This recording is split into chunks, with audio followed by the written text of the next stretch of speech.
Hi, and welcome to the Muslim Sex Podcast. This is Dr. Sadaf Lodhi, and I would love for you to leave me a review of this podcast and also to share and like it and share it with your friends, see what they think, and let me know. I would love to shout you out on social media. And also, I would love for you to follow me on Instagram at Dr. Sadaf OBGYN, as well as TikTok. I also have started a YouTube channel at Dr. Sadaf Intimacy Coach.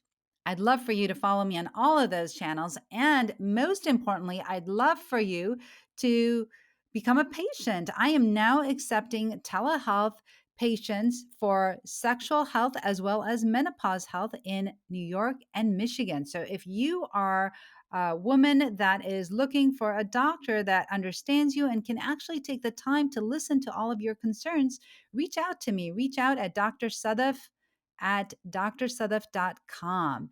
And I would love to see you as a patient. And now for the episode. I'm an American board certified OBGYN, a mom, a Muslim, and I'm talking about sex. This is the Muslim Sex Podcast.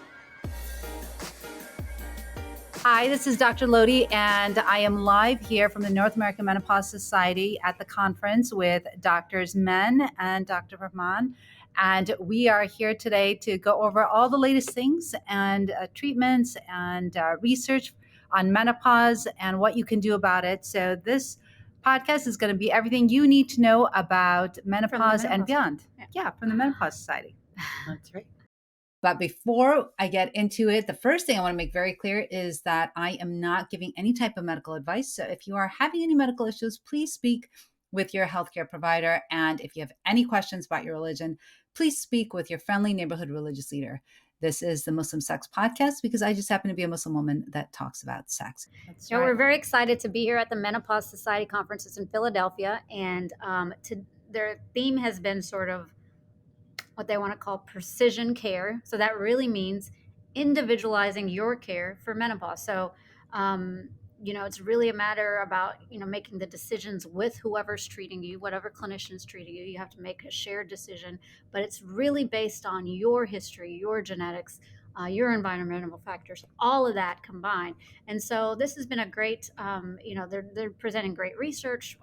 They're reinforcing topics that we already know, but like pushing home some topics for people that are maybe new to menopause. It's been really great. It's been amazing. And today was the headline speaker was Sue Dominus from the New York Times. So if any listeners out there have not read the article, Women Have Been Misled on Menopause, it was the New York Times Magazine cover story a few months ago and was a viral article. And for the first time in ever, women felt heard and represented, that this menopause major life transition is meaningful, it's important, it has serious impacts on women's health, and women deserve to have access to knowledge and education and options.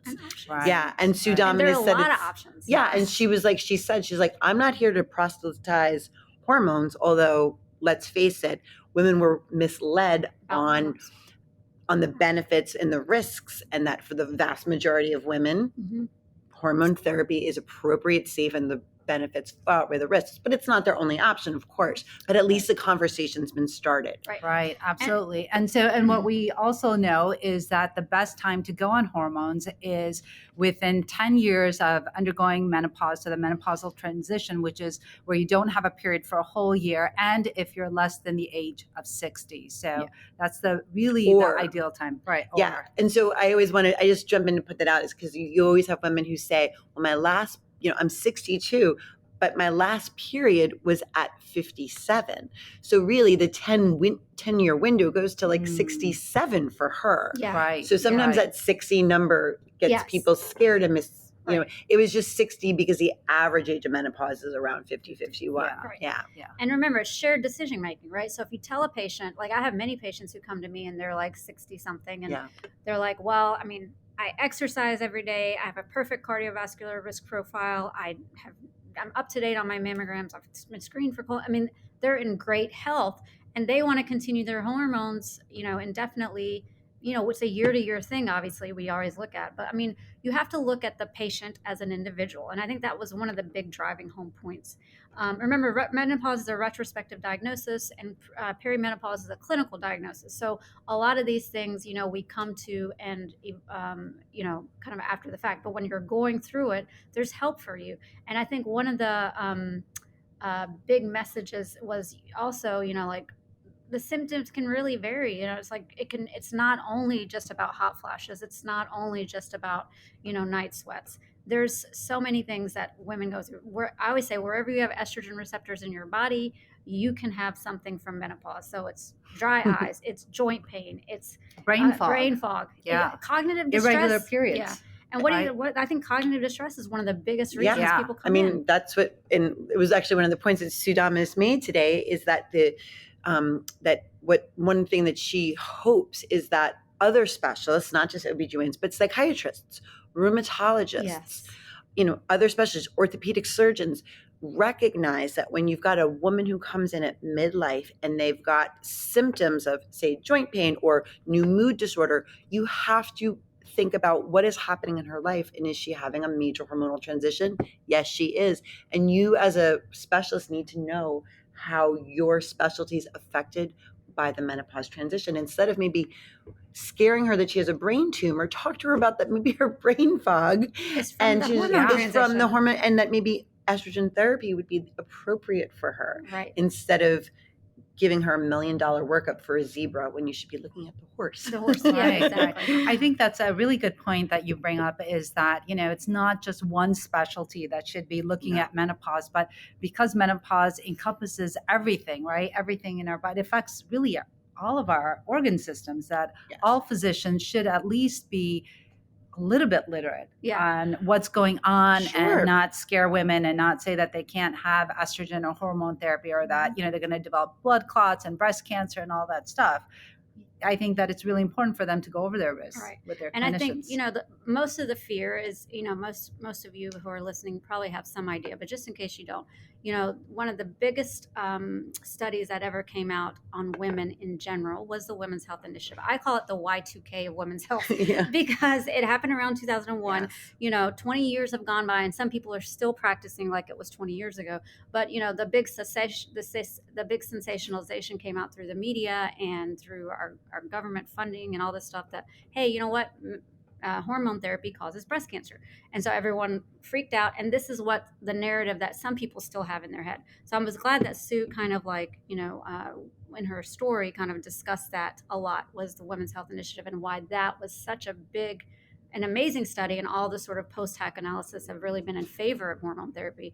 But that this was really the cause of so many people's fear of hormones. And not only that, it was, it caused clinicians to fear hormones. And so people just thought, oh, well, no one should be on hormones, so I'm not even going to look at it anymore, which is not true. And gyno girl, let me have you tell the audience, in the arm of the Women's Health Initiative, in the arm where women only took estrogen, what were the results in the 20-year follow-up? Yeah, that actually there was a decrease in breast cancer, and the survivorship actually was, for the patients that did get diagnosed with breast cancer, the survivorship was better for those that were in that study as well. So it was like one of these things where it was like, actually, your risk will go down with the CE, with conjugated equine estrogen. Yeah. Right. Which was what was studied. And so the headline was instead that hormone therapy causes breast cancer, which the study actually did not show. Mm-hmm. And somehow the media missed the big headline that there was a up to 30% decrease risk in getting breast cancer. And if you happened to get breast cancer while taking the hormone therapy, your prognosis and survival was better. Yeah. And then there's a lot of talk today about, well, why did the arm that showed estrogen and a progestin a very tiny increased risk, but only in older women and only after a number of years, and the risk was barely statistically significant. And we think maybe, we don't know, had to do with the synthetic progestin. So we should talk to them about what do people tend to use these days. But also, don't you think that I think it was it Dr. Abrams who looked at when they talk about removing the control trial, right? The Yes. people that were in the control, Yes. they were actually people that had been on estrogen, and so they actually, if you remove that, they did not have an increased risk. And there's actually a paper that is hoped to be published this fall to show that actually the entire message of the WHI was completely wrong, and that even in the arm of the trial with estrogen and a progestin, that even in that arm, there was not an increased risk. Right. So it was fake news, sadly. Fake news. And guess what? You know what increases your risk the same way that this does is 5 to 7 drinks of alcohol a week. Right. So, I mean, you have to think about what other risks you have, potentially. Like, you have to look at the whole person, right? And so that's one of the big things that we want to reiterate, that your clinician should be looking at you as a whole. What things are you consuming? What's your diet? Are you plant-based? Are you pure vegan? Are you not? Or what is going on in your whole system? And how can we sort of find a plan of therapy that's best for you? Right. And I think that if you're having a hard time finding a physician that is able to take care of you during the menopause stage in your life, then you can go on the North American Menopause Society, and they changed their name to the Menopause Society, and they have a list of practitioners that are their members that you can go and find somebody in your neck of the woods that can help you through this menopause transition, because I think it's so helpful. One of the things that I think that we don't get to talk about very often, which is super important, is what menopause does to your sexual health, right? And how that's affected. And something that we know helps a lot is vaginal estrogen with the genitourinary syndrome of menopause, right? That's when we have the vaginal dryness, the increased risk of urinary tract infections, and the irritation and the itching and all of that. So we know that the vaginal estrogen can help. And I think I think women just think of it as simply vaginal dryness, and that's a misnomer. It's not true, and it's also urinary health, but also kind of people don't talk about this as much in the studies or the data, but this idea of sexual functioning and arousal and feeling sensitivity. Mm-hmm. In order for you to have a sexual response, you need to have blood flow and healthy tissue. Right. The nerve endings need to be healthy there, and having vaginal hormones, vaginal estrogen or vaginal DHEA, and FDA approved, there's a version of that called Intrarosa, can make a huge difference. So it's not just, if women say, yeah, well, my vagina's not really dry, it's a lot more than that. Yeah, it's urgency, urinary urgency, it's urinary frequency. Your vulva and vagina change in look. The architecture of it looks different. The labia regress, they shrink down. The clitoris shrinks. Yes. Because guess what? You're also losing 50% of your testosterone in menopause. Your ovaries, when they retire, stop making testosterone. So you have that loss of testosterone. I mean, your adrenal glands still make it, but for women, you lost half your testosterone in menopause. And so what is really important is the vulva, the clitoris, the vestibule, which is the opening of the vagina, where that's where people have the most pain on penetration. That has androgen receptors and estrogen receptors, as does the vagina. No new research is showing there's testosterone receptors in the vagina. So that's why DHEA, some people think in this form, may even be superior, because it in its way it works, it gets into the cells, it converts into estrogen and testosterone. And because some of it seeps out into the vestibule, the opening, it actually helps with vestibular pain or pain on penetration. So I think that, some people, there's some authorities that do believe, and some studies that do demonstrate that vestibular changes occur with DHEA as well.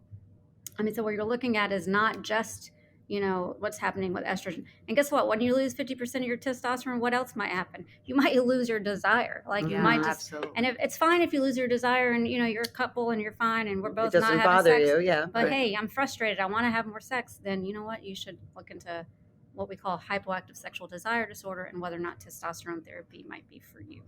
Right. And there's other medications. In the correct form. Yes. Right. Not in pellets. Not No, right. We don't believe in testosterone pellets. No, we want to make sure. Injectables. Before we move on to testosterone, one common thing women will say, like, well, what about a vaginal moisturizer? It makes me feel better and I don't feel as dry. And I say, that's awesome. Yeah. That's great. But please understand that it doesn't architecturally change anything. It's not helping your clitoris. It's not helping your bladder. It's not helping your urethra. It's not going to help sexual response. It's going to help with dryness. And I think it's okay to use it alone if that's fine, but understand it's not replacing vaginal estrogen, but it can complement it. Yeah. I tell patients a trifecta of a good moisturizer, some sort of vaginal and hormone of whatever, and then a lubricant when you have sex to decrease friction. But a lube during sex is not a vaginal moisturizer, Right. and neither are vaginal estrogen. Right. And I just want to make the point of vaginal estrogen as such, a low risk thing to do for patients. Yes. But also, I mean, if you think about, and I tell my patients who are going through menopause, I'm like, is your mom still alive? And they'll say, yeah. Like, is she on vaginal estrogen? And they'll say no. And I'm like, well, does she get urinary tract infections? Mm-hmm. If they, guess what happens to older women when they get urinary tract infections? They get urosepsis, they end up in the ICU, and they can die.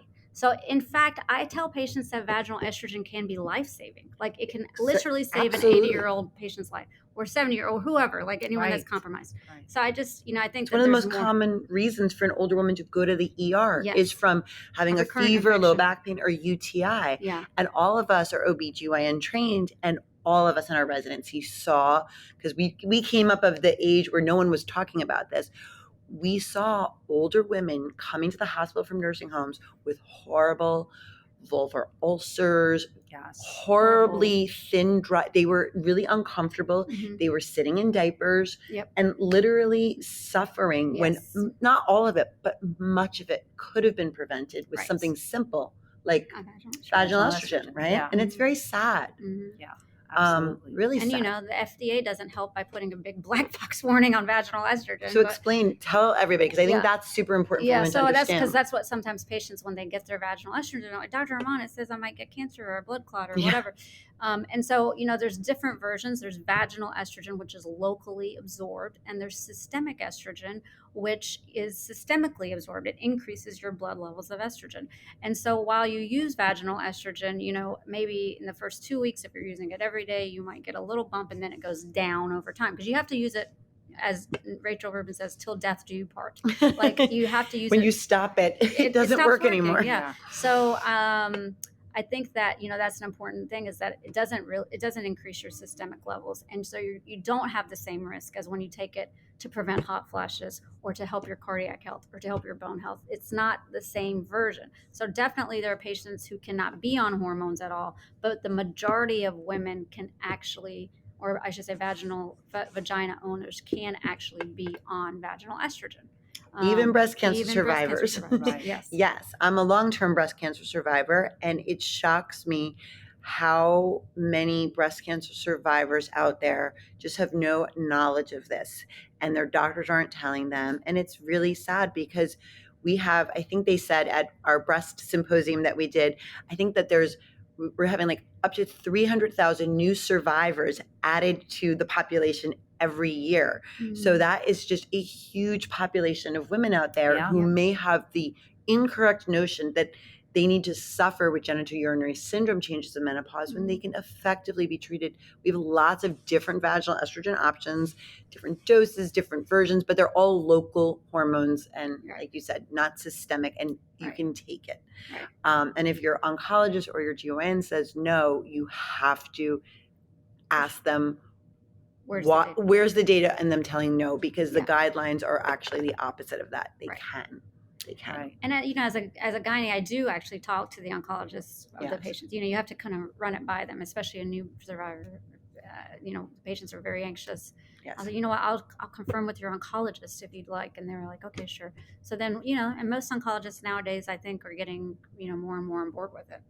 Right. I think, their own professional society guidelines tell them that they should be doing it. Yeah. In my practice, I don't call the oncologist. I just tell them, here's the science, here's the facts, and I convince them to do it.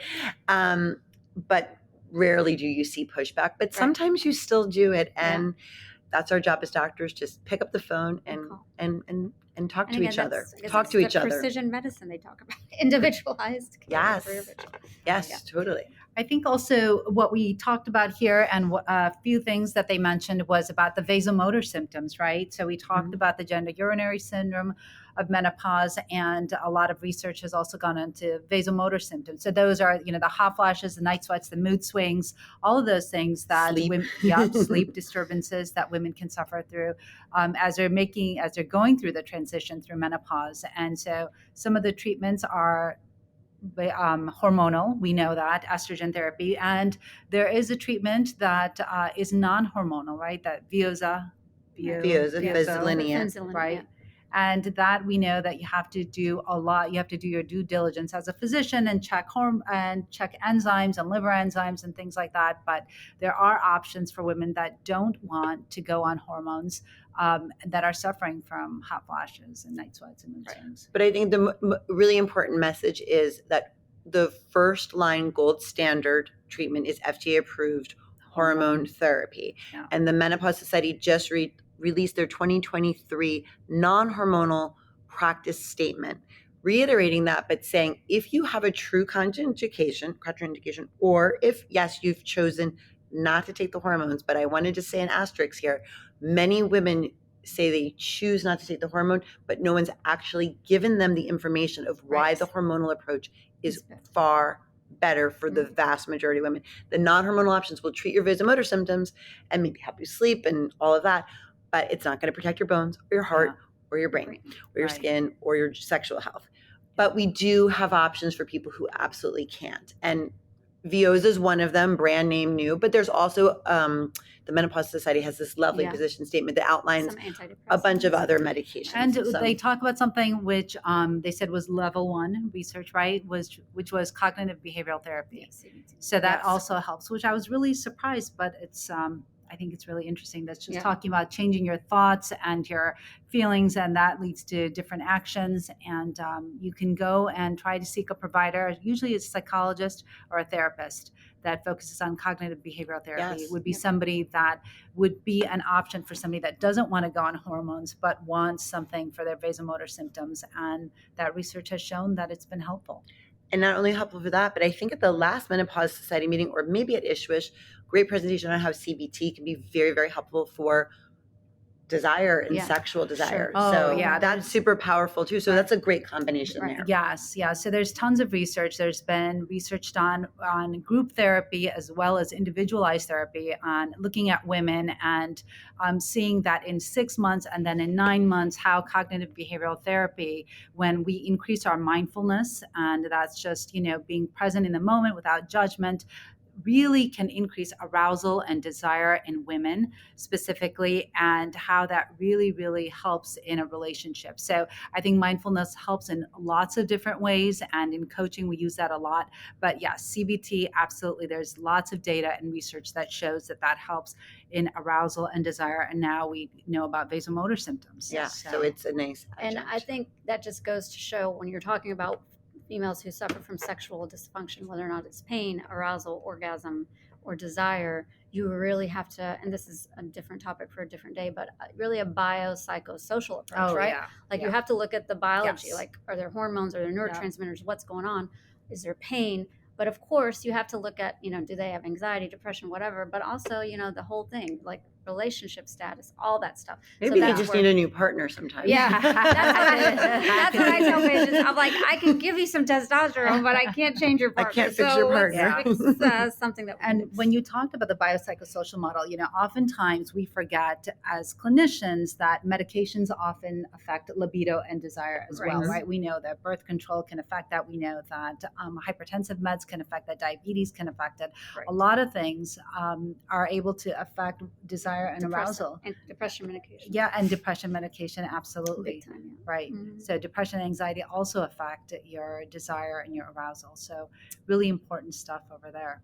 And I want to just add, for all those ladies out there having their ovaries removed early, prior to the natural age of menopause, that and this is standard of care, is that if you have premature menopause for any reason, but let's particularly highlight the women who have surgical removal of their ovaries for benign reasons, for whatever, non-cancerous reasons, those women require true replacement doses Right. of their hormones, and not just what we call MHT, menopausal hormone therapy.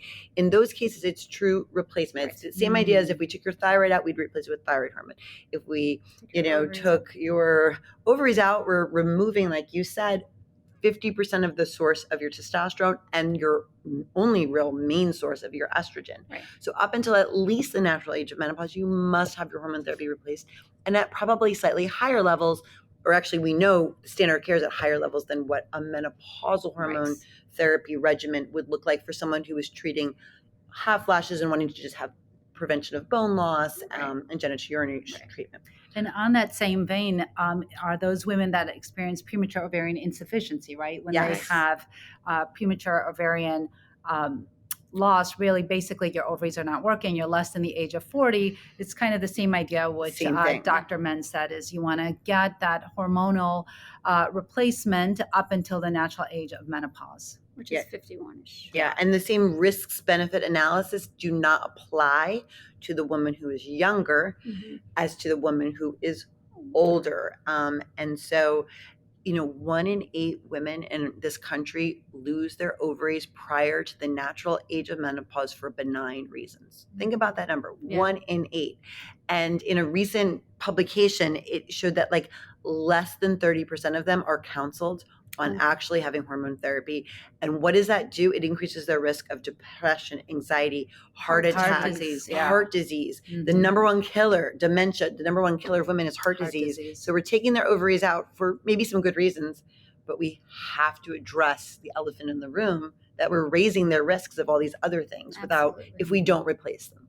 Yeah, really important. What were some of your other takeaways? Yeah, I think, what else did they talk about? Oh, some additional, like various types of treatments that are done. I think very important from the very first, the session of the breast is that most women don't know their breast density. But now there's a push, and there's actually a law now that radiologists in radiology centers have to inform you of how dense your breasts are. Increased breast density is associated with an increased breast cancer risk, not only because it's harder to find the cancers, but because there's actually a biologically makes them at a higher risk. There's more glandular tissue. And so that sounds scary because so many women are going to be told they have dense breasts. But the good news is one, it doesn't preclude you from having hormone therapy. It's not a contraindication. But what you need to do is ask your doctor for enhanced screening with a breast MRI. So if you've got dense breasts and you have a increased risk of breast cancer for any other factors, your insurance should pay for you to have breast screening MRIs as part of your precision medicine surveillance. And you have to know your own risk for breast cancer.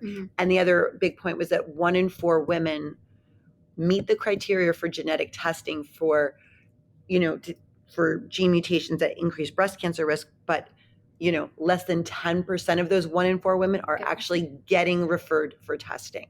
So it's a huge missed opportunity to get that knowledge. Yeah, we do the testing in my office through a lab called Myriad Genetics, who I think were the ones that discovered the BRCA1 and 2. They were, But 30, I think it's like 28 or 30 genes they screen for. So not just BRCA, So there's all these, and then Ashkenazi Jewish patients who of that inheritance usually get screened as well, because I think their risk is it's higher. Their risk is 1 in 40, and there's actually many experts who say that really there should be universal screening of Ashkenazi Jewish women, because 1 in 40 risk. And so what you have to do, and then at least I know through their genetic lab, they'll actually do the calculation and they'll tell you, hey, that your patient's lifetime risk is 23% or 24%. And anyone with a greater than 20% lifetime risk of breast cancer needs to have a breast mammogram and MRI. So I just do every 6 months. One will get an MRI, one will get a mammogram. And that will be, enhanced surveillance for them, along with an annual clinical breast exam. So those are the kind of things that, again, makes for, precision medical. And the other point they made is that by age 30, all women should have an assessment of their breast cancer risk. It doesn't mean they should have breast imaging, but by 30, you should have had a conversation with your doctor about what is your risk for breast cancer. And so that one, should I get genetic testing? when I'm of age, should I get my breast cancer screening? And maybe I do have a higher risk, Yeah, so I'll maybe I get my start at 30. screening sooner, Mhm. right? And the other elephant that no one talks about is like, what are the preventative things we can do to prevent risks, health risks, prevent breast cancer, prevent cardiovascular disease, prevent bone loss. The last topic that we jumped out of to do this podcast was on bone health. And the guy said, the general guidelines are, let's do a bone density at age 65, but by 65 you're going to find there's, I forget the number, but it's a huge percentage that you're going to find osteoporosis on those women. And he says, look to your right and left, 1 in 3 of you will get an osteoporotic fracture in your lifetime. 1 in 3. Right. But he says, if we screen women earlier, like around the time, like 50, when they go through menopause, you'd be able to pick up on the low density before you got to the osteoporosis. Right. The osteopenia, and then that could be treated before you go to osteoporosis. Yes. Right. Yeah, absolutely. Absolutely. So much to talk about. Yeah, there is. There And is I think tons. we're ready for our next session. We are. We So gotta run. We have more to learn. That's right. Yeah. Well, that is it for today. So thank you so much to everyone for tuning in, and thank you to Dr. Menn and Dr. Rahman. And until next time, this is the Muslim Sex Podcast. Thanks for listening. If you'd like to schedule a one-on-one coaching with Dr. Lodhi, please visit drsadaf.com. And until next time, this is the Muslim Sex Podcast.